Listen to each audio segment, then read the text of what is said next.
Saudara-saudara, kita berkhotbah tentang Roh Kudus yang diturunkan, dan Roh Kudus menjadikan orang berdosa menjadi orang suci.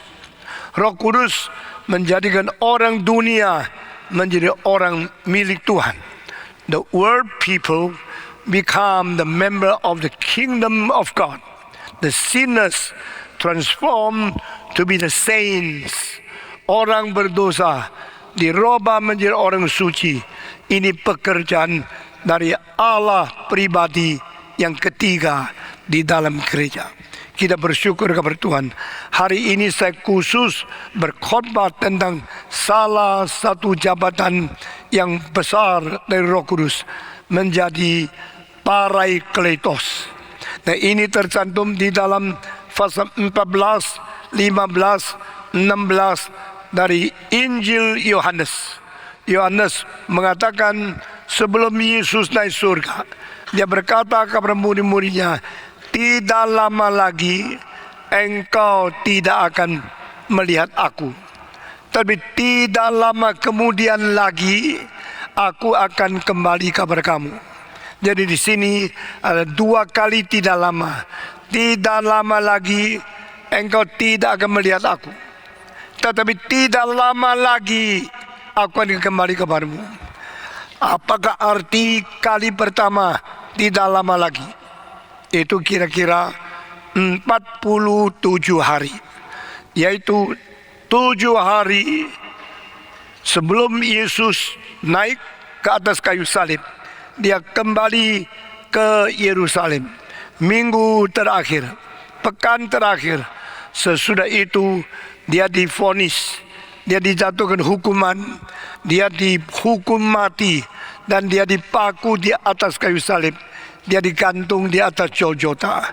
Hari ketiga dia bangkit, dan sesudah itu 40 hari lagi dia naik ke surga. Inilah artinya tidak lama lagi engkau tidak akan melihat aku, yaitu kira-kira 50 hari. 7 hari pekan terakhir, 3 hari dipaku sampai bangkit, 40 hari lagi. Seluruhnya 50 hari ini yang disebut tidak lama lagi engkau tidak akan melihat aku, tetapi tidak lama lagi pula aku akan kembali kepadamu. Berarti ditambah 10 hari lagi Roh Kudus turun ke dalam dunia. Sehingga pada waktu Yesus naik ke surga, mereka tidak lihat Tuhan lagi. Roh Kudus turun berarti Allah kembali mengunjungi dunia melalui pribadi yang ketiga. Ini adalah 2 kali tidak lama lagi, tambah tidak lama lagi. Tidak lama lagi engkau tidak lihat aku, tidak lama lagi saya kembali kepada engkau. Engkau saya tidak tinggalkan menjadi anak piatu, engkau menjadi tersendiri, tapi aku akan kirim Parakletos turun kepadamu. Saudara-saudara, di dalam perjanjian lama banyak nubuat tentang Roh Kudus, tapi semua dikatakan oleh nabi-nabi perjanjian lama. Di dalam perjanjian baru banyak pengajaran tentang Roh Kudus, tapi semua diajarkan oleh rasul-rasul. Jadi nabi-nabi di perjanjian lama dan rasul-rasul di perjanjian baru semua membicarakan tentang Allah kirim Roh Kudus. Tetapi ada 3 pasal lain dengan perjanjian lama, lain dengan perjanjian baru, yaitu Yohanes pasal 14, 15, 16. Karena 3 pasal ini bukan dibicara oleh nabi perjanjian lama, bukan dibicara oleh rasul perjanjian baru, tapi dibicarakan oleh Yesus Kristus sendiri yang inkarnasi menjadi manusia. The Holy Son, He Himself speak, prophesied, and foretell about the coming of the Holy Spirit. Yesus Kristus sendiri memberikan nubuat. Yesus sendiri menjanjikan. Yesus sendiri mengatakan tentang Roh Kudus. Bagi saya, ketiga pasal ini mengandung pneumatologi atau menganut ajaran doktrin Roh Kudus begitu penting, begitu unik, karena bukan nabi, bukan rasul, tapi Yesus sendiri yang bekerja mengatakan tentang Roh Kudus kepada kita. Dan di dalam 3 pasal ini beberapa peranan yang paling penting. Roh Kudus datang akan mengingatkan engkau kembali semua perkataan yang ku pernah ucapkan kepadamu. Holy Spirit will cause you to remember, to recall every word I've spoken to you. Berarti Roh Kudus tidak mengacau beban pikiran. Roh Kudus mentenangkan pikiran. Roh Kudus mengkonsentrasikan pikiran. Dan Roh Kudus menolong ingatan pikiran. Setiap orang yang sudah mendengarkan firman Tuhan, otaknya diingatkan kembali oleh Roh Kudus tentang apa yang pernah diucapkan Yesus kepada dia. Dengan demikian, firman yang kita dengar, semua khotbah yang kita terima, kita simpan di dalam hati. Dan Roh Kudus turun akan mengatur, akan memimpin, mengelola, menyusun, dan membuat tenang pikiran kita kembali mengingat semua firman Tuhan. Dan Alkitab mengatakan Roh Kudus datang akan mendampingi engkau, akan diam di dalam hati engkau, akan menyertai engkau. Ini kedua. Dan ketiga, Roh Kudus datang akan bersaksi bagi Yesus, akan memuliakan Yesus Kristus. Keempat, Roh Kudus datang akan memimpin engkau masuk ke dalam kebenaran, mengajar engkau tentang semua firman Tuhan, akan memberikan nubuat, menolong engkau melihat hal-hal yang belum terjadi. Berarti Roh Kudus akan memimpin ke dalam segala kebenaran, yang sudah dan yang belum. Dua digabung baru namanya segala kebenaran. Kebenaran Alkitab suci Perjanjian Lama, kebenaran. Kebenaran kitab suci Perjanjian Baru, kebenaran. Ada Perjanjian Lama, tidak ada Perjanjian Baru, bukan semua. Ada Perjanjian Baru, tidak ada Perjanjian Lama, bukan semua. Roh Kudus akan memimpin engkau masuk ke dalam segala kebenaran. Berarti totalitas, berarti komprehensif, berarti seluruh kebenaran, termasuk kebenaran yang belum terjadi. Apakah kebenaran yang belum terjadi? Ya, kebenaran tentang hari kiamat, kebenaran tentang Yesus datang kembali. Ini siapa yang bisa mengajar? Yesus sendiri sudah mau naik ke surga. Murid-murid akan ditinggalkan. Inilah namanya gereja. Gereja bagaimana bisa mengetahui semua kebenaran, segala kebenaran, kecuali para Parakletos datang dan memimpin kamu, Petrus, Yohanes, Yakobus, Nathaniel, semua Bartolomeo, semua murid akan dipimpin masuk ke segala kebenaran melalui Roh Kudus. Kita bersyukur kepada Tuhan. Tidak ada agama seperti ini, tidak ada kebudayaan mengerti ini. Karena Yesus menjadikan Roh Kudus turun memimpin orang suci, orang Kristen masukkan segala kebenaran. Berarti kebenaran yang akan tiba lagi, kebenaran yang belum datang, kebenaran yang akan datang, itu pun termasuk di dalam semua ini. Saudara-saudara, kita bersyukur kepada Tuhan.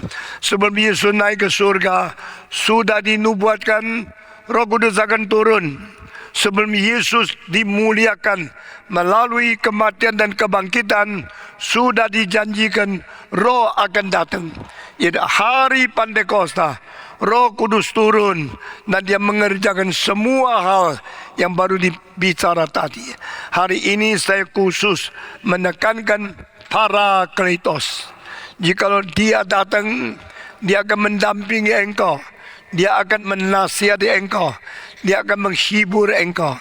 Inilah dua pekerjaan yang besar dari Roh Kudus untuk orang Kristen. Dia memberi nasihat, Dan dia memberi penghiburan. Apakah sebabnya memberikan nasihat? Berarti memimpin pikiran kita berarah, berstruktur, bersesuatu pengertian yang komprehensif tentang kebenaran. Ini penasehat. Di mana ada penasehat, di situ ada bijaksana yang tinggi. Di mana ada penasehat, di situ ada polisi yang paling penting. Di mana ada penasehat, di situ ada pimpinan yang teratur. Penasehat akan memimpin gereja. Saudara-saudara, ambillah contoh Gereja Reform Injili Indonesia. Tidak ada pengalaman panjang. Saudara-saudara, tetapi Alkitab berkata, Roh kalau datang memberi nasihat. Roh kalau datang memimpin pikiran. Roh kalau datang membawa kita kepada jalur yang benar, sehingga kita mengikuti firman Tuhan. Tidak menyeleweng, tidak tambah-tambah, tidak misinterpret, tidak salah mengerti. Kita dipelihara di dalam ajaran benar yang diwahyukan oleh Tuhan. Kedua, Roh Kudus datang memberikan penghiburan kepada engkau. Kenapakah? Karena waktu Yesus naik ke surga, membiarkan orang Kristen hidup di dunia, dikirim ke dunia, seperti mengirim seekor domba masuk ke dalam kawanan serigala. Saudara bisa bayangkan, domba begitu kecil, begitu taat, dan begitu lembut. Tapi serigala begitu ganas, begitu kejam, begitu menakutkan. Domba sering jalan sendiri, serigala sering berkumpulan. Kalau mereka berada bersama-sama, gigi yang tajam, cakarnya, galaknya, bunyinya menakutkan domba-domba. Dan orang Kristen di dunia seperti domba di tengah-tengah kawanan serigala. Itulah ilustrasi yang diberikan oleh Yesus Kristus. Yesus Kristus berkata, Aku mengirim engkau masuk ke dalam dunia seperti domba di tengah-tengah kawanan serigala. Itu sebab gereja bagaimana kuat, gereja bagaimana mempunyai kekuatan tahan, bisa tenang, hidup nyaman di dunia, kecuali ada penolong yang datang, ada penasihat yang diberikan, dan ada penghiburan yang dikuatkan. Nah, ini hanya bisa dikerjakan oleh Roh Kudus. Itu sebab Yesus berkata kepada orang-orang Kristen, Hai kelompok yang kecil, jangan takutlah, karena aku menyertai engkau. Aku tidak membuang engkau. Aku tidak meninggalkan engkau sebagai anak piatu. Aku datang kepadamu dan aku memberikan sejahtera yang ku miliki sendiri untuk menjadi milikmu. Aku memberikan sejahtera kepadamu. Ini bukan sejahtera yang diberikan oleh manusia. Ini adalah sejahtera yang ku miliki sendiri. Sekarang ku berikan kepadamu. Itu sebab engkau jangan khawatir. Engkau tidak usah gelisah. Engkau di dunia ini banyak ketakutan, banyak kekhawatiran, tapi jangan takut, karena aku sudah mengalahkan dunia ini. Raja dunia tidak ada apa-apa di dalam diri saya. Saya memberikan kemenanganku bagimu dan kirim Roh Kudus kepadamu.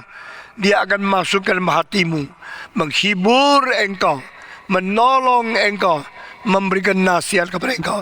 Itu namanya Parakletos. Di dalam ajaran Kristen bukan ratusan tahun, tidak berapa hari lagi Yesus mati, hari ketiga bangkit pula, lalu belum naik ke surga, masih mengajar tentang kerajaan Allah di dunia. Berapa lama? Berapa lama? Yesus sudah bangkit, belum naik ke surga, masih di dunia berapa lama? 40 hari. Setelah 40 hari, baru dia naik ke surga. Sebelum naik surga, dia mengatakan kalimat-kalimat seperti ini. Pula di Yerusalem, jangan pergi, berdoa tekun di situ sampai Roh Kudus turun.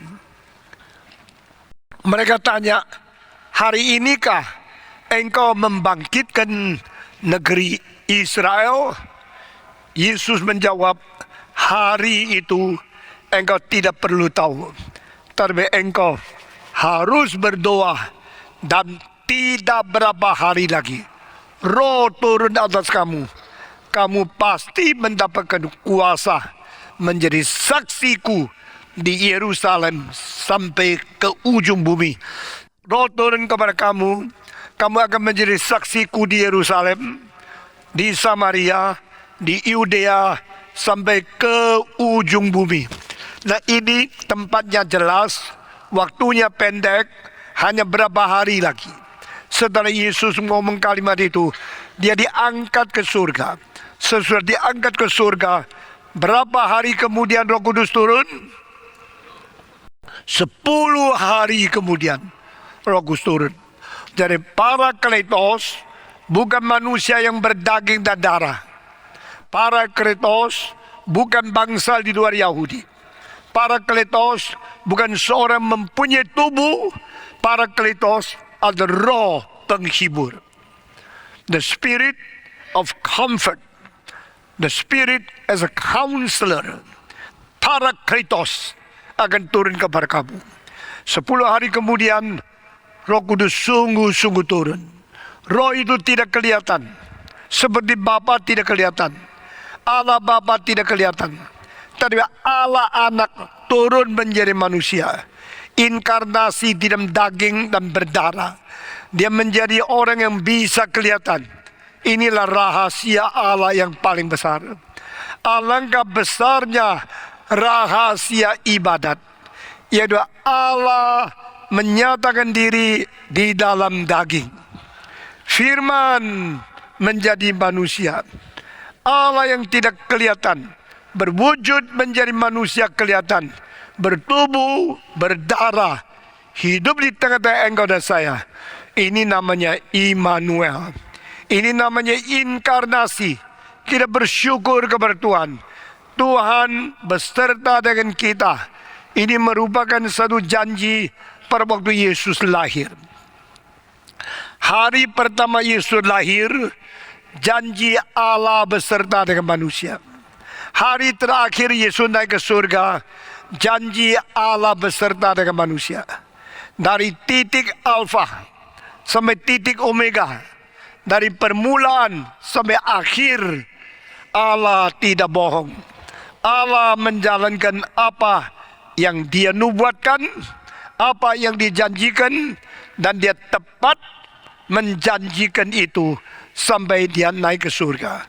Waktu dia sebelum naik surga, dia berkata, pergilah ke seluruh dunia, kabarkan Injil kepada segala bangsa, dan ajarkan mereka apa yang aku tuturkan kepadamu, maka aku akan menyertai engkau sampai kesudahan alam. Jadi, I will be with you until the end of the world. Sampai kesudahan alam. Ini Allah menyertai, menjadi janji yang wujud. Waktu Yesus lahir, Tuhan menyertai kita, Immanuel. Waktu Yesus naik ke surga, janji aku menyertai engkau jika engkau mengabar Injil sampai kesudahan alam. Seluruh firman Tuhan yang begitu lengkap, yang begitu sempurna, yang begitu berkesinambungan dari permulaan sampai akhir, itu dijalankan oleh Tuhan. Tetapi di tengah-tengah titik dia lahir sama titik dia naik ke surga, sebelum dia naik atas kayu salib, dia pernah mengatakan, saya akan mengirim Parakletos turun kepada kamu. Dan Parakletos ini akan turun tidak berapa hari lagi. Nah, saudara-saudara, kita percaya Parakletos sudah datang. Yang dijanjikan Yesus Kristus sudah turun, yaitu Roh Kudus yang berdiam di dalam hati manusia. Roh Kudus yang menyertai kita sampai selama-lamanya. Saudara-saudara, Yesus sudah turun, sudah mati, sudah bangkit, sudah naik ke surga. Yesus tidak menyertai kita secara daging, karena dia sudah mati, bangkit dan kembali ke surga. Tetapi Yesus mengirim pribadi Allah Tritunggal turun ke dunia, masuk dalam diri kita masing-masing, masuk menyertai kita setiap sendiri, sehingga dia bisa menyertai kita untuk selama-lamanya. Ini adalah satu keajaiban yang luar biasa.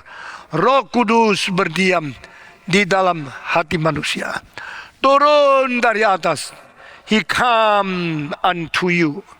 Pour down to you. Roh Kudus dari atas. Lalu Roh Kudus mendampingi kamu. Parakletos. Saudara, para berarti di pinggir. Para berarti mendampingi. Parakletos. Roh Kudus menyertai orang Kristen di sekitar kita, di pinggir kita, melindungi kita, membantu kita. Ketiga, dia berada di dalam kamu.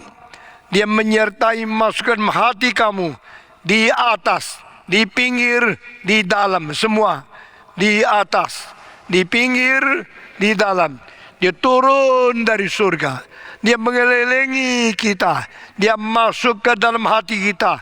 Dia berdiam di dalam diri kita. Dari atas, dari pinggir, dari dalam.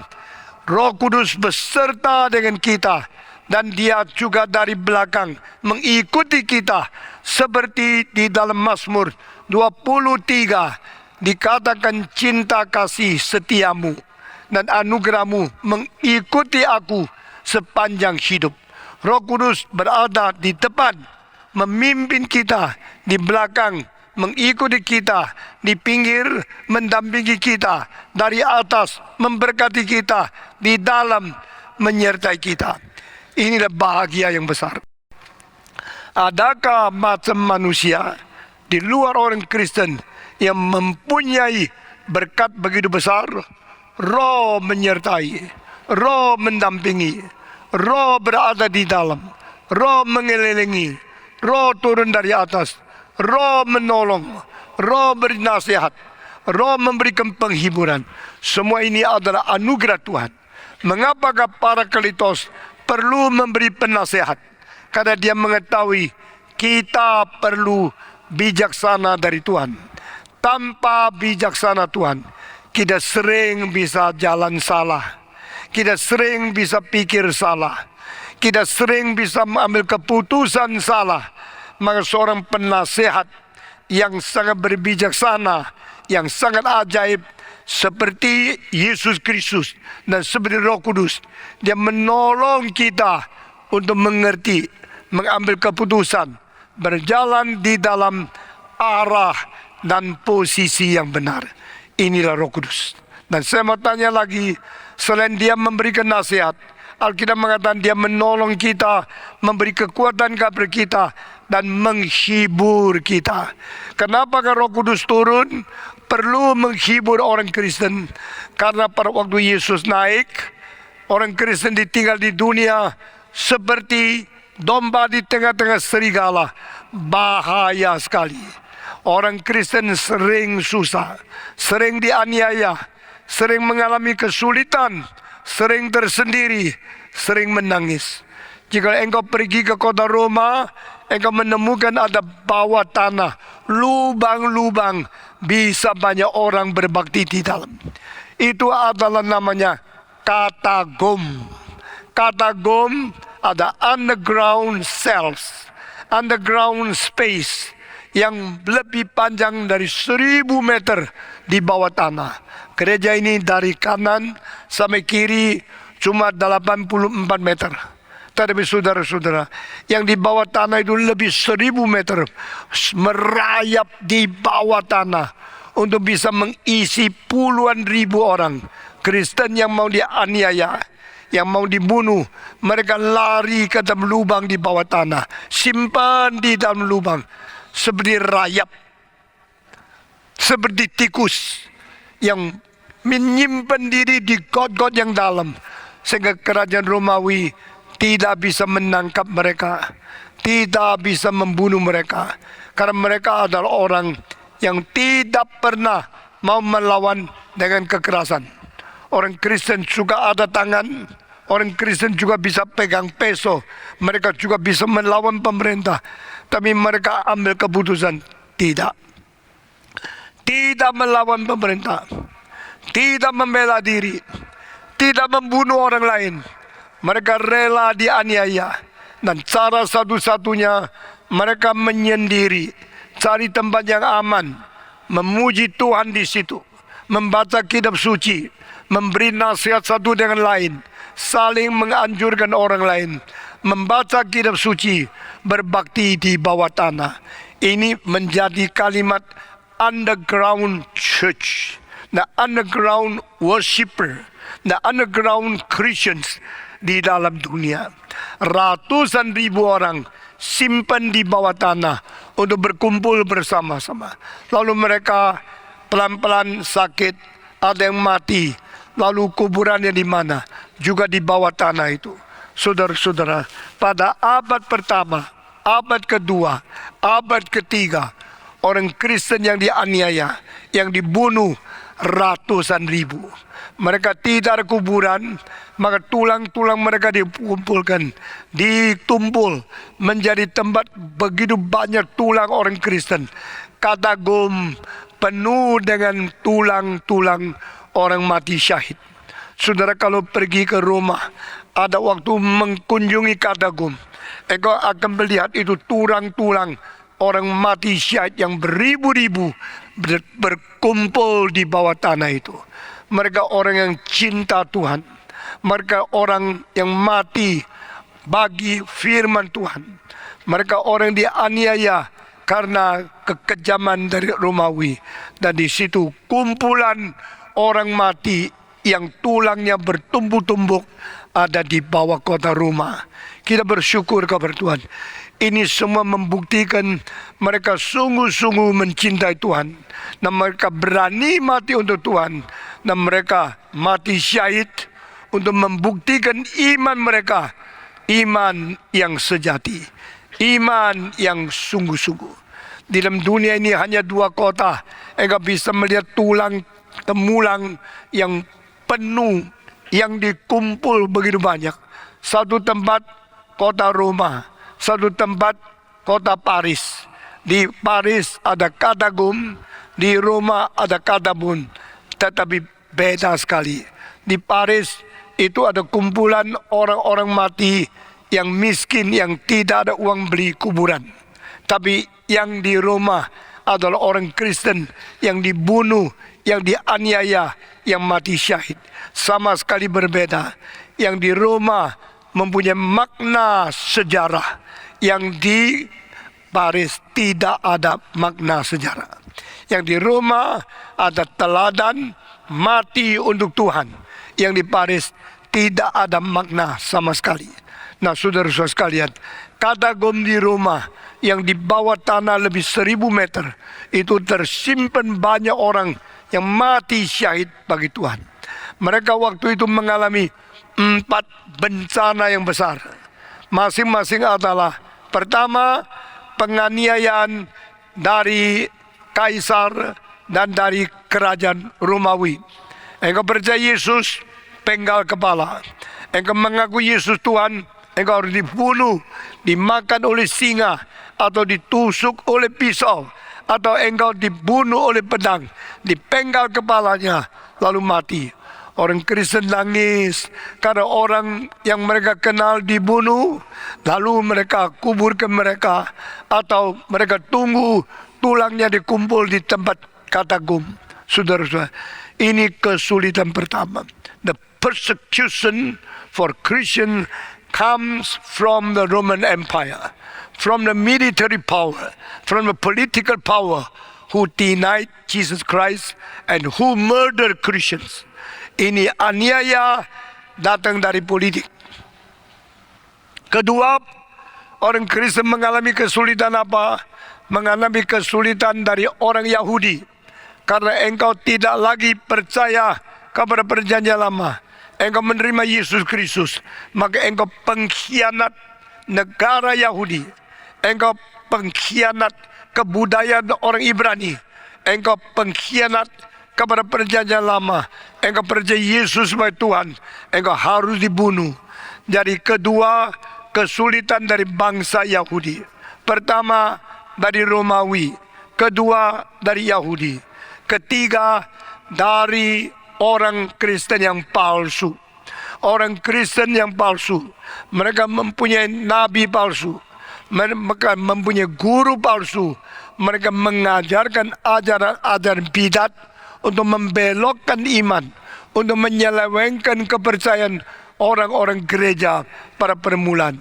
Sehingga ada yang mengajar Yesus tidak bangkit, ada yang mengajar Yesus seorang biasa, hasil seorang persetubuhan yang haram. Ada orang mengajar Yesus adalah keturunan daripada perzinahan. Maka orang Kristen dikacaukan imannya, mereka goncang dan mereka menerima ajaran yang salah. Ini kesulitan yang ketiga dialami oleh gereja. Keempat, kesulitan penghinaan daripada kaum intelektual, orang cendekiawan yang filsafat Gerika gabung dengan filsafat dan agama orang Yahudi, lalu menjadi Gnostisisme, menjadi bidat-bidat, lalu mereka menghina orang Kristen. Nah saudara-saudara, aniaya politik dari Romawi dan aniaya bangsa dari Yahudi dan ajaran-ajaran palsu dari orang Kristen yang munafik dan penganiayaan daripada penghinaan filsafat-filsafat kaum intelektual. Keempat kesulitan ini mengepung dan mempersulit orang Kristen. Orang Kristen pada saat itu tidak tahu harus kemana. Mereka tersendiri, tidak ada pertolongan ekonomi, tidak ada pertolongan daripada moral, tidak ada pertolongan politik, tidak ada pertolongan dari masyarakat, tidak ada tunjangan daripada manusia mayoritas. Dia adalah satu kelompok yang dibuang oleh masyarakat, yang dianiaya, yang dibunuh, yang diejek-ejek, yang difitnah, yang diumpat. Sehingga orang Kristen abad pertama adalah manusia yang paling kasihan. Jikalau di Indonesia engkau melihat kita Kristen sedikit, engkau ada perasaan tersendiri karena minder sebagai minoritas. Tapi saudara jangan takut, waktu abad pertama orang Kristen lebih kasihan dari kita, lebih menakutkan, dibunuh, diejek, difitnah, diumpat, dilempar ke dalam mulut singa, dibakar hangus secara hidup-hidup. Mereka tidak ada hak asasi manusia sedikit pun. Mereka dilempar ke sini ke sana.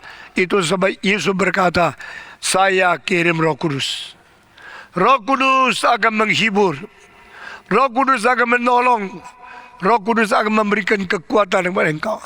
Itu sebab orang Kristen perlu parakletos. Orang Kristen perlu penghibur yang terus memberikan kekuatan di dalam hati. Saudara-saudara sekalian, kekristenan abad ke-21 sudah diselewengkan oleh orang. Mereka bukan mau pikul salib, bukan mau menderita sengsara, bukan mau setia mengikuti Yesus. Mereka ingin menjadi kaya, ingin menjadi orang yang paling diberkati, makmur, sukses, kaya, lancar. Ini menjadi janji-janji yang palsu. Padahal Yesus berkata, jikalau engkau tidak pikul salib, engkau tidak menyangkal diri, engkau tidak layak menjadi muridku. Barang siapa mengikut aku, dia harus memikul salib. Pikul salib sendiri setiap hari, menyangkal diri sendiri, baru boleh mengikuti aku. Sekarang kita menjadi orang Kristen bukan saja melupakan semua janji dari Tuhan, kita menerima ajaran yang salah-salah dari pendeta dan pemimpin yang tidak bertanggung jawab. Kemarin saya lihat beribu-ribu orang dari Semarang datang mengikut kebaktian. Mereka dengan mata yang merindu, dengan hati yang menanti, dan telinga yang mendengar firman Tuhan. Saya lihat kota Semarang kasihan. Saya bilang, hei kota Semarang, ini kota yang paling melawan Tuhan. Karena banyak penipu-penipu yang telah menyelewengkan imanmu. Engkau telah ditipu oleh banyak pemimpin-pemimpin gereja yang tidak bertanggung jawab. Saudara-saudara, gereja di dalam tipu-tipuan, khususnya seperti kota Semarang. Saya mendoakan ada satu panen yang besar. Ada orang-orang yang sudah mulai sadar itu ajaran salah, membawa mereka menuju kepada kebinasan. Mereka harus kembali pegang firman yang benar, mulai mencari kebenaran. Saudara-saudara, manusia yang sudah satu kali sesat mau kembali mencari kebenaran lagi, itu susah sekali. Karena kekakuan, kesombongan, dan kekuatan yang tidak mau berubah, manusia selalu menganggap tidak perlu dia bertobat.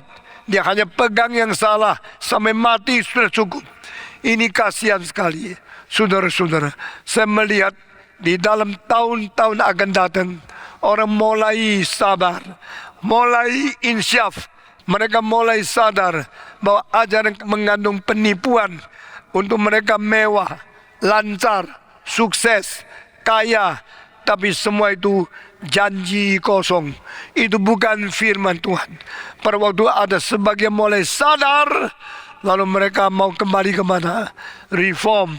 Harus setiapkan tempat, harus lapang dada, harus membuka kedua tangan, harus mempunyai cinta kasih yang cukup, dan berkata, hey you prodigal sons, you gone astray brothers, come back to Jesus Christ. We welcome you back.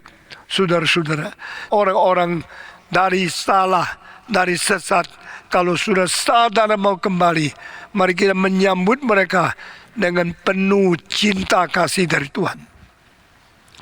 Ada orang bilang sama saya, kalau masuk gereja reform, dinginnya setengah mati. Saudara-saudara, jangan ketawa. Engkau masuk sini, kau lihat saya, aku lihat kamu seperti orang dari bintang yang lain. Engkau tidak kenal aku tidak kenal engkau. Coba ulurkan tangan, selamat datang. Saudara disambut dengan baik, dengan senyum. Senyum itu murah, tak bayar. Semua, 1, 2, 3. Coba senyum semua. Coba sekarang senyum. Lihat sebelahmu. Waktu engkau senyum, engkau lebih cantik sedikit. Semua, 1, 2, 3. Waktu saya senyum, saya lebih cantik sedikit. Tidak rugi. Adakah senyum terbayar? Tidak ada, saudara-saudara. Engkau senyum-senyum juga lebih cantik, orang juga lebih senang. Engkau juga tidak bayar. Sekali lagi ya, kalau senyum lebih cantik, orang senang dan tidak bayar. 1, 2, 3. Kalau senyum lebih cantik, orang senang dan tidak bayar. Itu investasi yang paling murah. Semua investasi yang paling murah, the cheapest investment in the world is a smiling face. Engkau waktu senyum, bikin orang lebih menerima, bikin masyarakat lebih hangat, dan engkau tidak rugi. Nah, saudara-saudara, dengan demikian mari kita menyambut orang kembali kepada Tuhan. Mulai hari ini, kalau datang ke gereja, jangan pasang muka kuda panjang-panjang. Engkau ke gereja pasang muka yang senyum, penuh sukacita menyambut orang lain. Amin. Nah, saudara-saudara, Roh Kudus datang, dia menghibur, memberi kekuatan, memberikan pertolongan, memberikan nasihat, supaya orang Kristen tidak sengsara, dianiaya, dihina, difitnah, diumpat, banyak yang mati syahid. Tapi kita bukan kecewa, kita bukan sedih, bukan putus asa, tapi kita mempunyai suatu pengharapan. Kita bersenyum karena Tuhan menyertai kita. Roh Kudus menjadi parakletos. Roh Kudus mendampingi kita. Roh Kudus memberikan hiburan kepada kita. Roh Kudus memberikan kekuatan baru kepada kita. Sehingga sejahtera damai dari Kristus memenuhi dalam hati kita. Orang Kristen ada Roh Kudus, dia ada penolong. Orang Kristen ada Roh Kudus, dapat penasihat. Orang Kristen ada Roh Kudus, mendapat hiburan. Hiburan bukan karena seks. Hiburan bukan karena pergi tempat yang enak-enak. Hiburan bukan datang kepada orang-orang artis yang besar.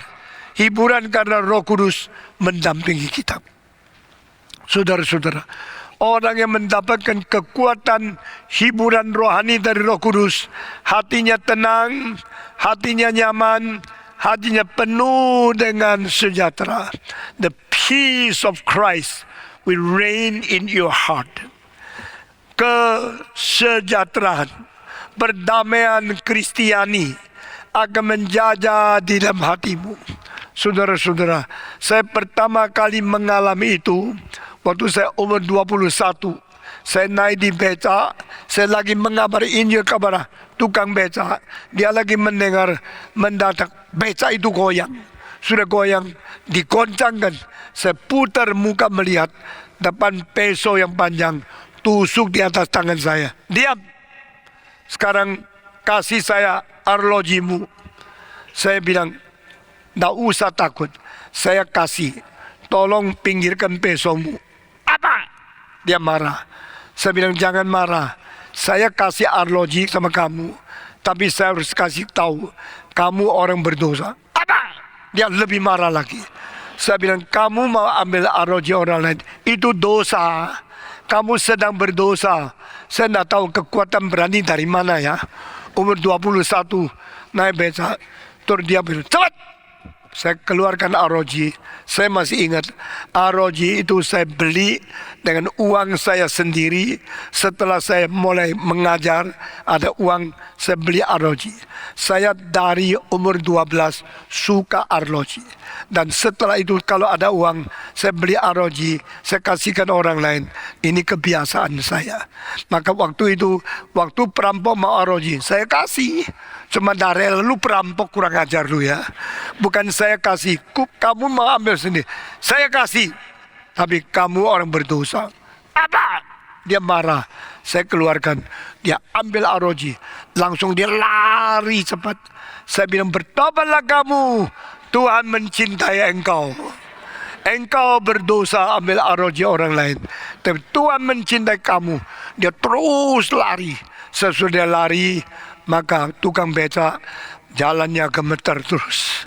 Saudara-saudara, dia sambil mengemudi beca sambil gemetar. Lalu dia bilang sama saya, engkau tidak takut ya? Saya bilang, ya takut, pesonya besar kok tidak takut. Tapi kok engkau tenang aja. Saya menjawab, ada sejahtera Kristus di dalam hati saya. Apa itu? Tuhan Yesus menyertai saya.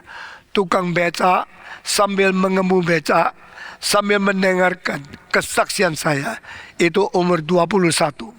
Saudara-saudara, mulai hari itu saya punya perasaan, di dalam kesulitan Tuhan menyertai semua. Tuhan menyertai. Di dalam bahaya Tuhan menyertai. Di dalam kebimbangan Tuhan menyertai. Di hadapan musuh Tuhan menyertai. Itu namanya peace of Christ reigned over you. Sukacita, sejahtera, perdamaian Kristus sedang memerintah di dalam hatimu. Kolose pasal 3 ayat ke-15. Kita bersyukur kepada Tuhan. Roh Kudus memberikan perdamaian. Roh Kudus memberikan penghiburan. Saat kita mendapatkan penganiayaan, saat kita mendapatkan kesulitan, Tuhan tidak membuang kita. Tuhan menghibur kita. Tuhan memberi kekuatan kepada kita. Tuhan memerintah hati kita. Dan damai yang berada di dalam diri Kristus. Yesus Kristus berkata di dalam Yohanes 14 ayat ke-27, damaiku ku berikan kepadamu. Damai yang ku berikan kepadamu berlainan dengan damai yang diberikan dari dunia. Karena inilah damai aku sendiri. Ku sendiri berikan kepadamu untuk memerintah di dalam hatimu. Sehingga orang Kristen mempunyai parakletos. Ingat, orang agama lain tidak mempunyai hak ini. Ingat, orang dunia, orang ateis, orang komunis, orang yang tidak percaya kepada Tuhan tidak mempunyai hak ini. Tapi kita orang Kristen punya hak ini, yaitu damai sejahtera dari Kristus sudah dikaruniakan kepada kita. Roh Kudus sudah menjadi parakletos di pinggir kita. Dia mendampingi kita, dia mengelilingi kita, dia diam di dalam kita, dia memimpin di depan kita, dia mengikut di belakang kita, dia turun dari surga, dia berada beserta kita. Itulah orang Kristen. Kita bersyukur kepada Tuhan. Kita menjadi orang yang selalu tenang, stabil, selalu mengalami sejahtera di dalam cinta kasih Tuhan. Saudara-saudara, minta Roh Kudus pimpin kamu. Waktu engkau baca kitab suci, minta Roh Kudus memberi pertolongan kamu. Alkitab mengatakan Roh Kudus akan memimpin kita masuk ke dalam segala kebenaran. Apa artinya? Semua yang diajarkan di dalam perjanjian lama, Tuhan akan memberi pengertian. Apa artinya lagi? Semua yang di dalam perjanjian baru, Tuhan akan pakai Roh Kudus memberikan pencerahan kepada kita. Hal yang belum jadi, yaitu mulai sekarang sampai Yesus datang kembali, ini masih ada jangka waktu menuju Maranatha. After this, until the coming of the second time of Christ, Maranatha, ini semua akan bagaimana? Masih dipimpin oleh Roh Kudus. Jadi yang sudah tercantum di dalam perjanjian lama, kita boleh mengerti. Yang tercantum di dalam perjanjian baru, kita mengerti. Yang sejarah terjadi selama 2000 tahun, kita mengerti. Tetapi dari sekarang sampai Yesus datang kembali lagi, entah berapa lama, kita akan dipimpin Roh Kudus juga menuju kepada hari depan. Itu namanya masuk ke dalam segala kebenaran. Saudara, kita bersyukur kepada Tuhan. Segala sesuatu yang akan terjadi baik di dalam sejarah, khususnya akan datang. Tidak ada satu peristiwa yang melawan apa yang dicantumkan di dalam kitab suci. Karena everything happened in the history, even until the end of the world, all events will happen, will never be betrayed and never be contradictory with the written Bible. Apa yang dicantum di dalam kitab suci dan apa yang mungkin terjadi di alam semesta tidak mungkin terbentur, tidak mungkin berkontradiksi. Karena ini semua akan dipimpin Roh Kudus untuk menggenapi keseluruhan segala kebenaran. Kita bersyukur orang Kristen adalah orang yang begitu berkualitas, begitu mempunyai hak istimewa yang dikaruniakan Tuhan, Roh Parakletos, untuk memimpin ke dalam segala kebenaran. Kira Tuhan memberi kekuatan kepada kita dengan tekun, dengan sabar, dan dengan setia memelihara sampai Yesus datang kembali. Amin. Mari kita berdiri, kita bersama-sama mengiklarkan akan iman rasuli.